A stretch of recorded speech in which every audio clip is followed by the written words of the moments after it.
Listen, I have been a senior diplomat for the Galactic Council for approximately 300 cycles, and I have seen some truly bizarre species. I have negotiated with hive minds that communicate through interpretive dance. I have shared ceremonial beverages with silicon-based life forms that metabolize actual rocks. But nothing, and I mean absolutely nothing, prepared me for the humans. Specifically, nothing prepared me for Marcus Webb. The day started normally enough on Station Kepler-Nine, our premier educational facility where we host exchange students from newly contacted civilizations.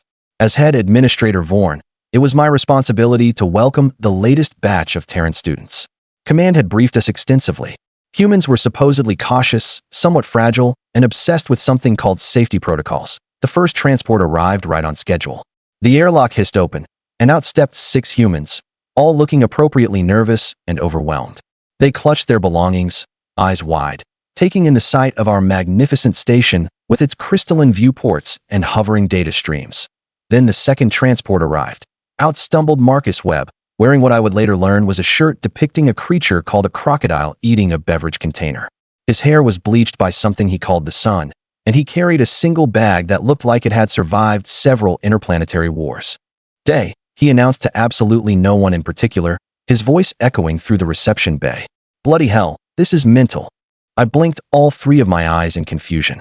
My translator implant was working, but somehow the words made no sense. Welcome to Station Kepler-Nine, I said, extending my greeting appendage in the formal manner. I am Administrator Vorn. You must be the final exchange student from Earth. Yeah, mate, Marcus Webb, straight from Brisbane. He grabbed my appendage and shook it with such vigor that my shoulder joint popped audibly. This is sick. Are those actual holograms? And is that bloke over there made of rocks? He pointed directly at Ambassador Krill, a dignified representative of the Lithoid Collective, who stiffened at being called a bloke. That is Ambassador Krill, I said carefully. And yes, his species is mineral-based. Perhaps we should proceed to orientation where, mate, can I touch him? Absolutely not. But Marcus was already wandering over, completely ignoring my protests. I watched in horror as he approached the ambassador, who was easily twice his size and could crush him without effort. Hey, rock guy? This is amazing. Do you eat actual stones? Can you feel this? Marcus actually reached out and tapped on the ambassador's arm plating. The entire reception bay went silent. 50 species from across the galaxy held their breath. Touching a lithoid without permission was a grave insult that had started 3 wars. Ambassador Krill looked down at this tiny human, his optical sensors glowing dangerously. You dare? Oh, sorry mate, that rude? My bad. Marcus grinned, completely oblivious to his near-death experience. I just got excited. We don't have rock people back home. Well, except for my geology professor, but he's just boring, not actually made of rocks. Something impossible happened. Ambassador Krill's sensors flickered, and he made a sound that our translators interpreted as laughter. This human amuses me, Krill announced. I like him. I felt faint. In 300 cycles, no one had ever made Krill laugh. The orientation session was somehow worse. I had prepared a comprehensive presentation about station rules, diplomatic protocols, and the 17,000 regulations that kept our diverse species coexisting peacefully. Marcus lasted approximately 4 minutes before his hand shot up. Yeah, quick question, mate. What happens if we accidentally break one of these rules? Like, hypothetically speaking, there are severe consequences, I said firmly, including expulsion, diplomatic incidents, or in extreme cases, imprisonment. Right, but like, if someone was just mucking about and didn't mean it. Ignorance is not an acceptable defense. Cool. And what's the deal with the cafeteria? Can we eat anything we want? I pinched my sensory ridge. The cafeteria is equipped to handle 600 different metabolic requirements. Simply state your species designation, and what if I want to try the alien food? Like, what does that purple goop taste like? That is nutrient paste designed for methane breathers. It would likely kill you, but probably not immediately, yeah? Marcus, please stop talking. The other human students were staring at him with expressions that I had learned meant embarrassment. But Marcus just smiled wider. Sorry, Administrator, I'm just keen to learn everything. This is the biggest adventure of my life. That word, adventure, should have warned me. Should have made me reassign him immediately. Should have made me put him on the next transport back to Earth.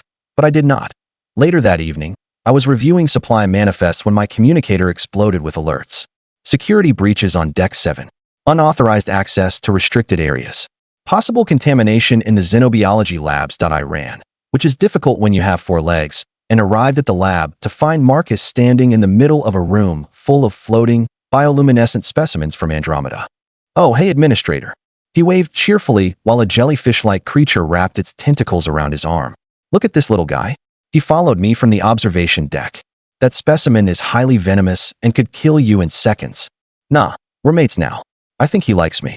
The creature pulsed with colors that meant affection in its species. That's impossible, I whispered. Those creatures attack any non-native organism on contact. Marcus shrugged. Maybe he can tell I'm friendly? Back home, I used to swim with sharks. You swam with predators? Yeah, for fun. I realized then that humans were not cautious at all. Command had sent us their very worst, or possibly their very best, that I honestly could not tell the difference anymore. By day 3, Marcus Webb had somehow become the most popular entity on Station Kepler-Nine, and I was developing what the human medical officer called stress-induced migraines. The incident reports were piling up on my desk like some kind of horrible monument to chaos. Incident Report 74 Alpha.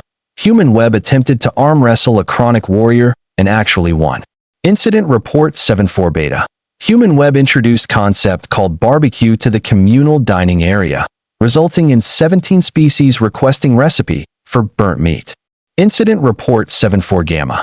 Human Webb befriended the station's security AI by teaching it something called dad jokes. That last one particularly disturbed me because our security AI, designation Aria, had been programmed to be stoic and professional. Now it kept making puns about airlock protocols. Administrator Vorn, why did the photon check into a hotel? Aria asked me that morning. I do not have time for this. Because it needed to travel light. Marcus taught me that one. I wanted to deactivate myself. The real catastrophe began during the diplomatic summit on day 4. Representatives from 30 systems had gathered to discuss trade agreements, and security was at maximum levels. The Zephyron Empire and the Talon Confederacy had been in a Cold War for 6 decades, and this summit was supposed to ease tensions. Everything was proceeding smoothly. Too smoothly, I should have realized. Then Marcus wandered into the conference chamber, holding what appeared to be a recreational beverage and wearing shorts despite my 17 reminders about proper diplomatic attire. Oh, wrong room. Sorry, folks.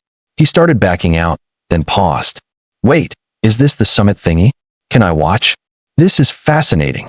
Before I could respond, General Thax of the Zephyron Empire stood, his battle armor gleaming. Who dares interrupt these proceedings?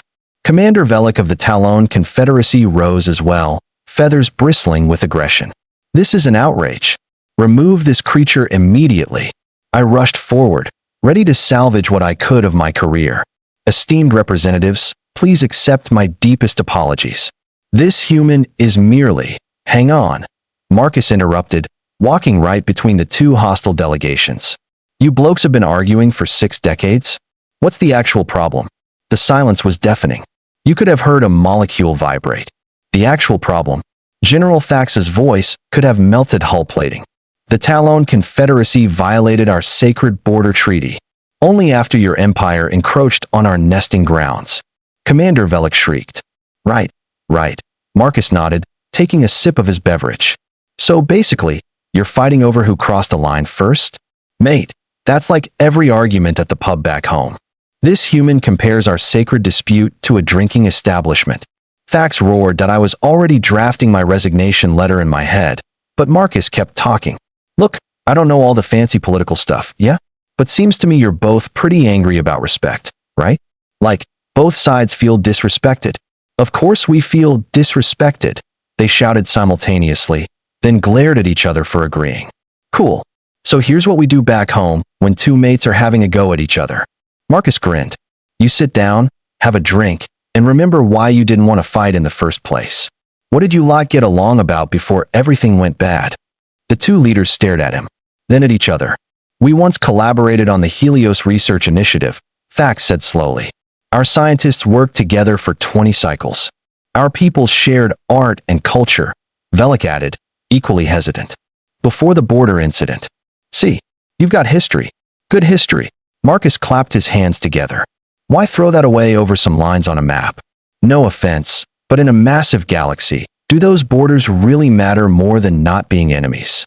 What happened next would be analyzed by diplomatic scholars for generations. General Thax and Commander Velik looked at each other, really looked, for the first time in decades.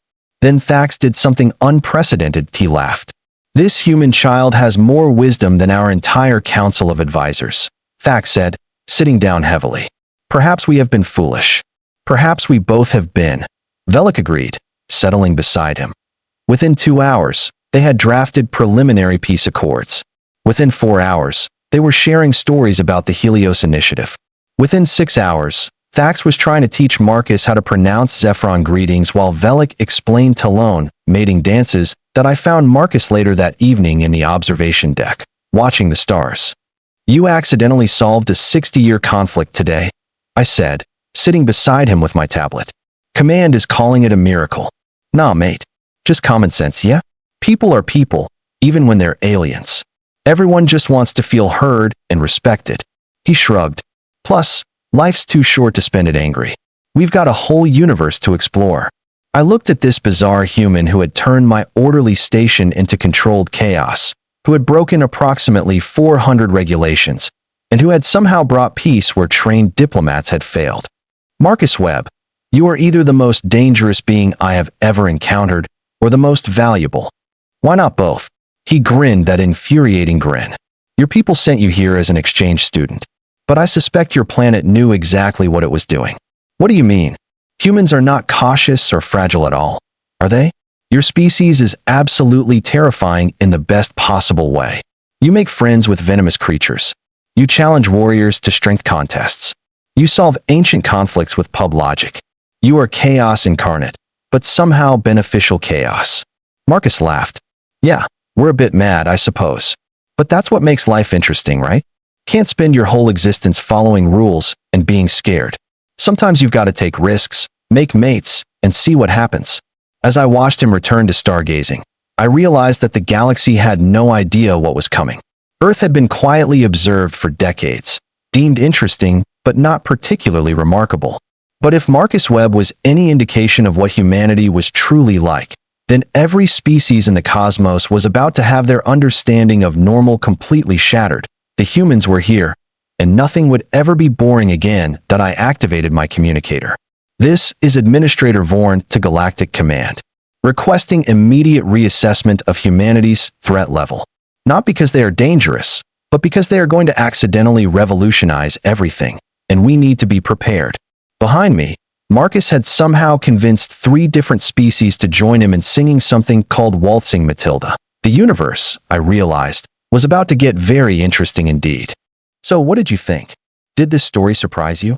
Let me know your thoughts in the comments below. If you enjoyed this sci-fi story, please hit the like button.